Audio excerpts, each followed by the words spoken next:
All right, hopefully you're really excited about the University of Oregon by now. If you can't tell, I get excited talking about the University of Oregon. I love my university very, very much. And so let's talk a little bit about how you're going to apply. We look at our students holistically. We realize you are more than just a number.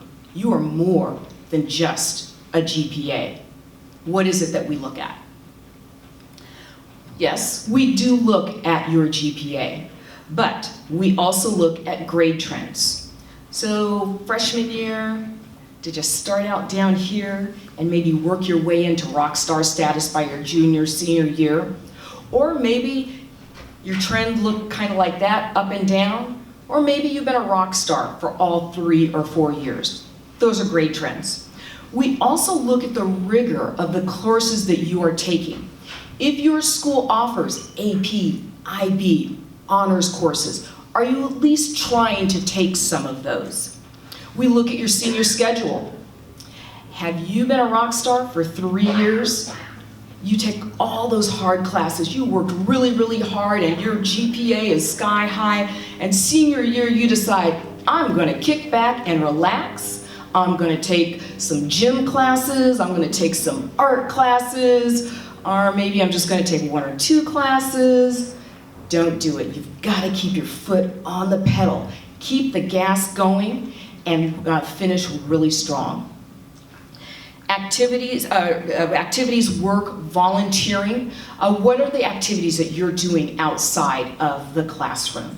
Are you volunteering your time? Are you working? You know, maybe your parents need you to stay home and watch your little brother and sister after school, so you don't have time to do those other activities, but that is an activity. All right, so when we ask you, make sure you put those types of things down. Or maybe you're working because you want to raise money in order to go to college. Write it down. All of those things count. ACT and SAT scores. The University of Oregon is test optional. A lot of colleges and universities went test optional when the pandemic hit, right? Because you were unable to get out there and take the SAT or the ACT. But the University of Oregon had decided long before that we were going test optional, and we will remain so. So you can send your test scores in if you want to, but again, it is optional. Finally, a personal statement or essay. A 650-word or less essay. Tell me something about you that I'm not going to find anywhere else in your file or application. What motivates you? What excites you? What makes you tick? Tell me about it in that essay. We have 2 optional essays, and when we say optional, we do mean optional. The first one gives you an essay prompt, and it's asking you, it talks about diversity. What is it that you can bring to the University of Oregon to help us to reach our goals of being a more diverse campus? Tell us about it. And then finally, the third essay is a special circumstances portion of the application.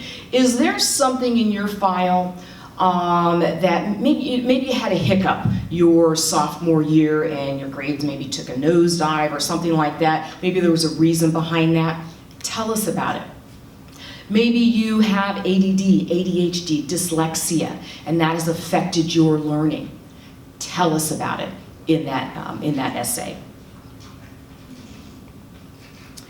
What are the requirements to get into the university, to apply to the University of Oregon? They're really straightforward requirements. 4 years of English, 3 years of math, 3 years of science, 3 years of social science, and 2 years of a second language. American Sign Language is included in there, as are many Native American languages.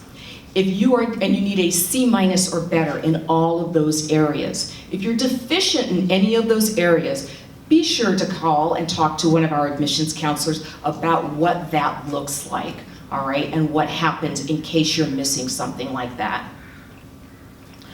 3 ways to apply to the University of Oregon. It doesn't matter to us which way you choose, whatever is easiest for you.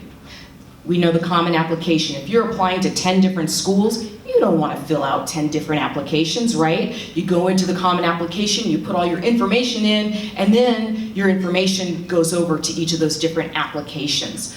The coalition is similar to the common application, just not quite as well known. And then finally, the Oregon application. If you are all Oregon all the time, then maybe you want to fill out the Oregon application. 3 different applications. How do you get to them? Right there, apply.uoregon.edu. All right, and then our freshman admissions deadlines. So for you juniors out there, our application usually becomes available that first week in August, usually the 1st of August. And so you'll be able to get to that, and if you want to, you can apply early action. The early action deadline is 1 November. And if you are accepted under early action, that is non-binding. That means that you still have until the 1 May National Intent to Register deadline to give us your decision as to whether or not you're going to accept our offer of admission to the University of Oregon. So 1 November is early action. You will get a response by the 15th of December. Regular deadline is January 15th. You get your application by the 15th of January, you have applied. Next date is really important, 15 February. If, in order to be considered for any of our merit-based scholarships, you need to ensure that any paperwork we have asked for, your self-reported academic record, a transcript, whatever, needs to be in no later than the 15th of February. And then, as I said, 1 May is the National Decision Day.